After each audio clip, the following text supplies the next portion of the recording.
clicked all the buttons, and now it's decided. Let's see what Oh, happens. there you go. It says live. Yes, it said live before too, and it didn't go.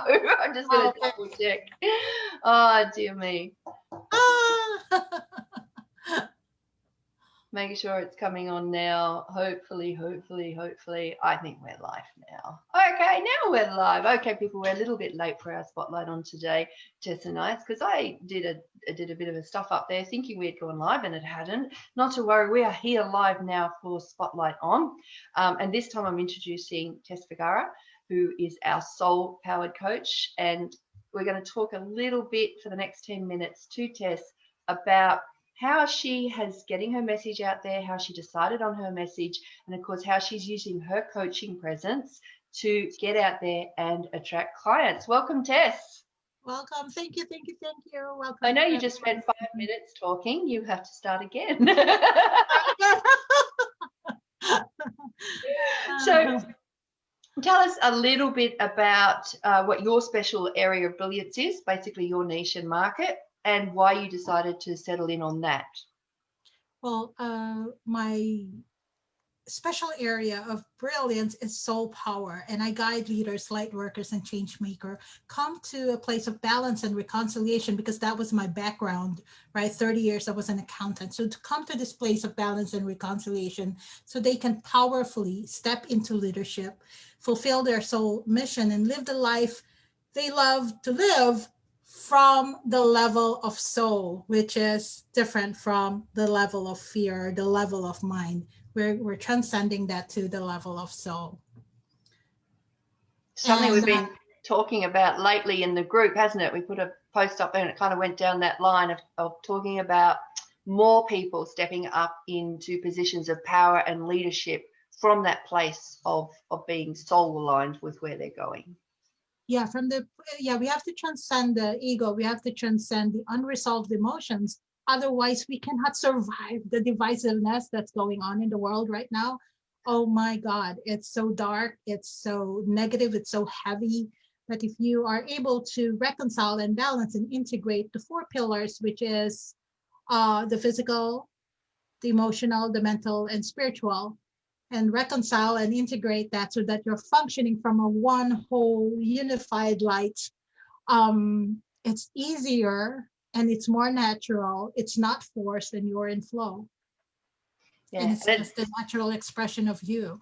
Yeah, it's a message that you've really gotten out there with theirs now. And I'm just interested, what have you struggled with as a coach the most? And the reason I ask these questions, of course, is always to inspire others.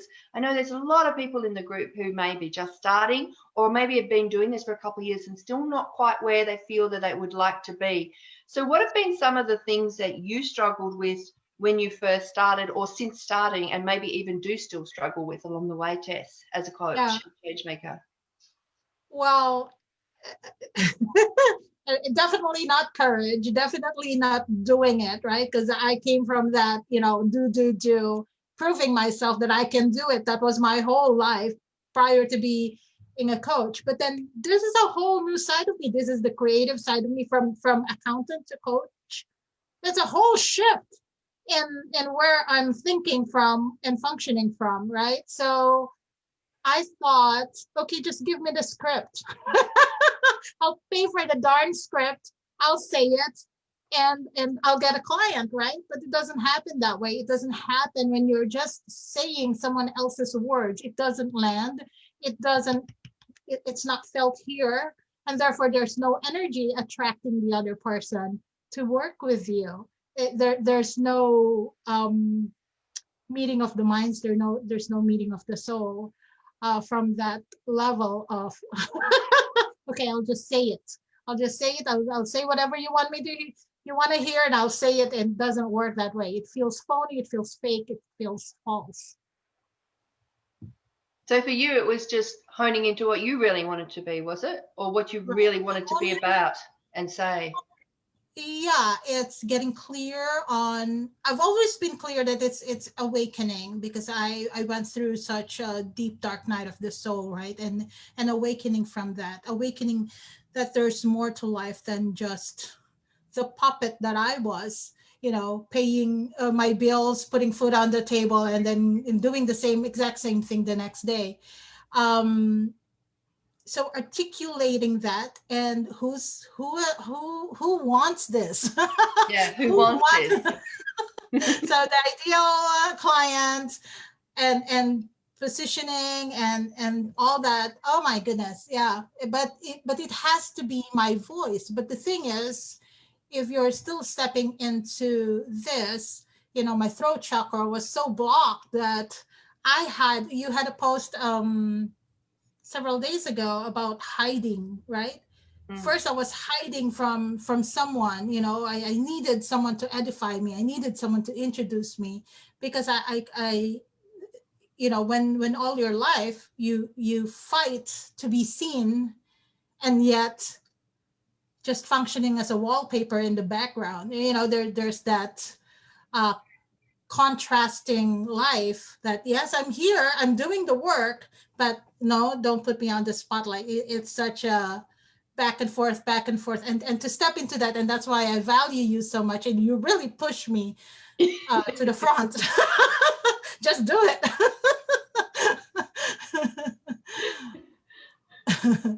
And Yeah. just so what do you think was the main thing that you had to learn to grow, develop yourself as a coach, even to step out into the spotlight, which is my little thing, which I love having people do. What was the main thing you felt that you had to learn or Had do? to learn to balance that flow. Well, I'm stubborn in a way that if it's not in alignment, I won't do it. You can put a gun on my head and I can't do it, and I won't do it because it doesn't feel right. But then there's how do I not make that propensity, or that tendency to work against me? How do I keep making the steps forward, knowing that alignment is not an overnight process, Mm. knowing that alignment is an unfolding um, that happens as we do. Confidence doesn't get built just by the knowledge of the subject. You have to actually do the work, and the experience of doing the work gives you that sense of confidence, right? The confidence and competence are two separate things. So I may be competent for the 30 years that I was an accountant, and I know I'm not stupid. I know I'm competent, but the confidence in doing coaching was some totally new animal to me, that I needed to really give myself permission to allow myself to do it, and to lots of forgiveness, lots and lots of forgiveness for the missteps and mistakes, and I don't want to do it anymore. It's so hard. So you don't have a problem selling $5,000 packages? I, Do you remember when you no, first came to me and I was and we raised those prices, and you were very resistant about that, and I'm like, you don't have a problem selling $5,000 packages now. What are you doing that actually has you bringing in those people who are prepared to pay you that amount of money to work with you? again, that it's that alignment, the thoughts, words, and deeds. Okay, so am I focused on, or are the thoughts am I running my thoughts, or are the thoughts running me, right? Am I running away, or so it's aligning my thoughts, my words, and deeds. And if those are not in alignment, people could be throwing money at me, and I'm like, I'm still making excuses, or not. So really, the self-belief, the trust, and I think one of the things that I struggled with was, because it's such a different reality from being, a financial director, to all of a sudden a struggling coach, right? Oh my God, how am I going to pay for the mortgage, for the kids, for, am I stealing their inheritance? It's like, oh my God, this could be put to, and coaching and training is very expensive. And as I was spending the money that I allocated for my children, the guilt, oh my God. So I think that was my major block is Guilt. to, yeah, Yeah. to really allow myself that this is heaven for me right now, that this is what I'm meant to do, and to really invest in myself in that. When I gave myself 100% into that, everything else flowed. It's But interesting, yeah, Tess. Yeah, I was just thinking that's interesting. When you decided that it's heaven for you to invest in you, it's like you then didn't have a problem charging $5,000 and people investing in you at that. Isn't that amazing? yeah, It, yeah, it's really yeah, yeah, switched on, didn't it? And I see that. I see people who struggle with investing any amount of money in themselves, and then they struggle in sense to get people to invest in them. So it does seem to be a bit of a switcheroo, isn't it? Like once you're investing in you, it's almost like, okay, well, here I am. I have 5,000 grand if you want to work with me, and they come. yeah, exactly. Well, it's like, okay, here, Vanessa, $5,000, but please don't, don't make me mess up. Please don't, that energy already decides that, because I'm coming from the belief that I'm gonna mess up, that it's not gonna work, that it's gonna be a failure. But oh my God, I deserve this. This is me right now. Money is here to serve me. Money is here for me as an investment for me. Why would I not Yeah. continue with the Yeah. investments? And Yeah. and yeah, I like the way that because I haven't always looked at investments in that manner either. Um, so I really like the way how you have framed that. I think that's a big lesson for a lot of people when they're looking at what they're investing in to frame it in that way. Um, what are you doing, working on right now? We'll just end it off with letting people know what it is you've got happening or what it is you're working on right now. The type of things that you are doing, Tess, now that you are putting out there for people to basically switch on to you and decide at some point, whether now or in the future, that they want to hang out and work with you. So what's some of the things that you're doing right now that's working for your radiance attraction, get known attraction client strategy? okay. Monthly soul powered webinar. There was a 2-month period that I didn't, because I didn't want the politics to overshadow my message. And I think I'm there at that point where I've able to discern, and so come to, this is what the world needs right now. Soul powered leadership, whatever political affiliations you have, we Mm, can come together, because this is about our soul. It's not about needs, right? So how do we lead from the level of soul? And my new project coming up is podcast for what is our role in stopping crimes against humanity. And the conversation right now is all about, vote for this. I'm in the US for for the viewers, so election is a big thing right now. But mm. what about after election? We have to go beyond law and order. We have to go beyond everything that's going on right now and really focus on the crimes against humanity, because of these crimes against humanity is what is stopping us from fully stepping into our soul power.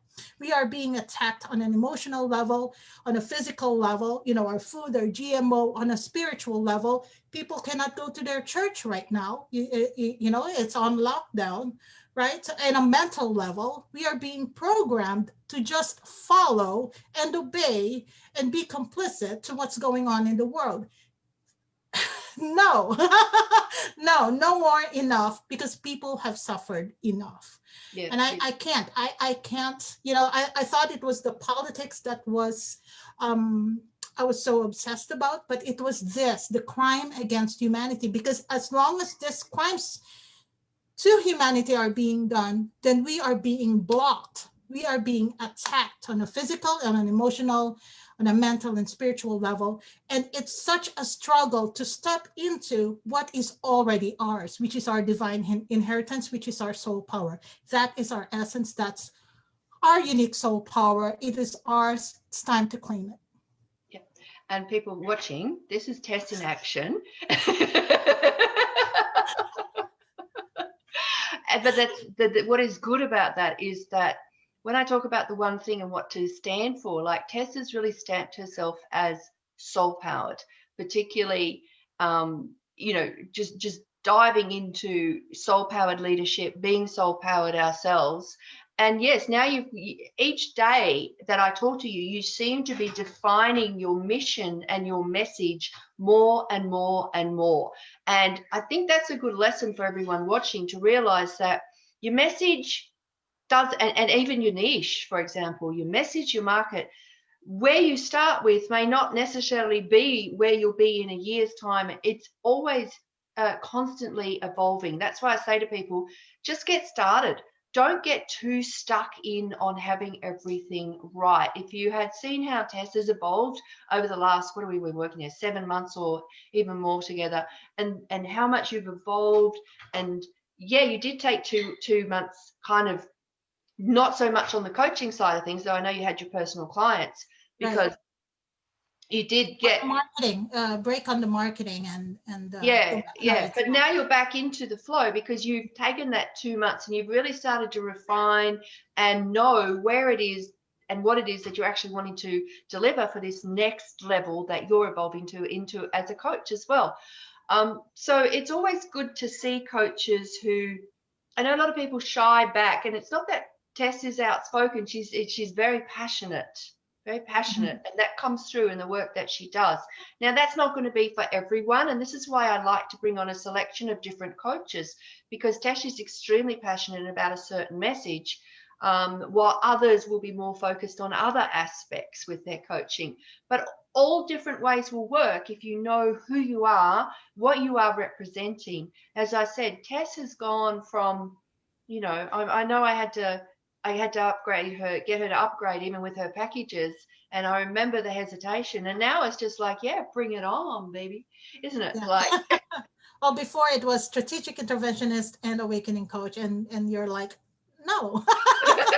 What is that? What is that? What's the, what can you be easily remembered and you really stand for? And yeah, it's that's soul powered, is it? Like, that's catchy. We know what it means. And then when we listen to you talking, we start to understand, especially now where you're talking about, you know, these crimes against humanity is stopping us from evolving into our soul power as well, and have you help us step into that more. It's a theme that I also believe that through working with you, I have become more aware of myself.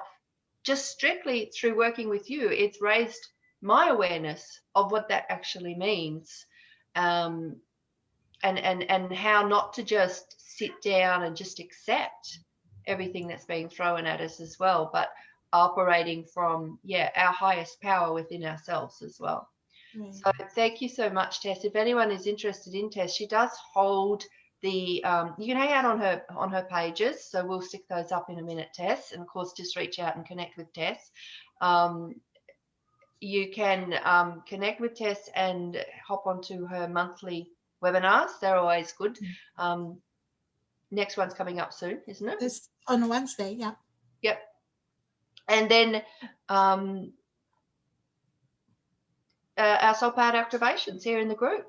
If Yeah. you are not tuning into those, I know many of you go and watch them later on, but they are just, for me, the soul powered activations is just almost meditative when you do those here in the group. It's like just sitting here and then really replenishing.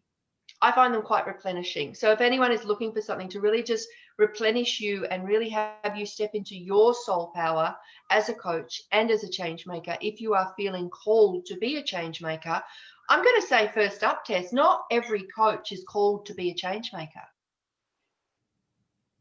I've Mm. worked, no, it's not. Some coaches are not called to be change makers. They strictly are here as a coach and to coach. While other people are looking at having way more impact and influence on the world as a Mhm. coach and change maker, being a slashy. So knowing where you are sitting as well is very important. And I think for you, you're really stepping up into even more as a, you know, maybe a coach, yes, but also really stepping up into that role of change maker. And now that you've got this idea for your new podcast, which is something I will be listening to, that's for sure. So I can't wait for you to get that one started. I think it's only going to give even more room for your voice and your mission, and allowing others to have their voice and their mission, to make sure we are creating a better future for us all. Yeah. And these crimes against humanity, they've been censored, right? They've been kept from the general public. And all of a sudden we are just noticing things change down the road. But I'd love to invite experts on those subjects, and so it's not going to be me talking about it. It's about getting people and really raising the level of awareness that we're not hearing, and we are the news now. At least that's what I'm doing now. Is like, because we can't rely on news outlet anymore, because they're all in bed together.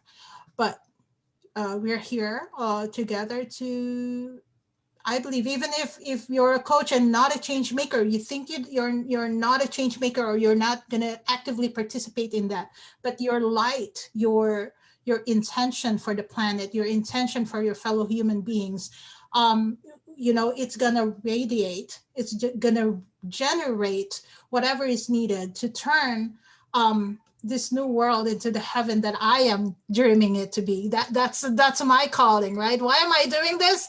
Heaven on earth. Heaven is a place on earth. That's words in a song. Is there any particular type of people that you're looking, or you just for your podcast series?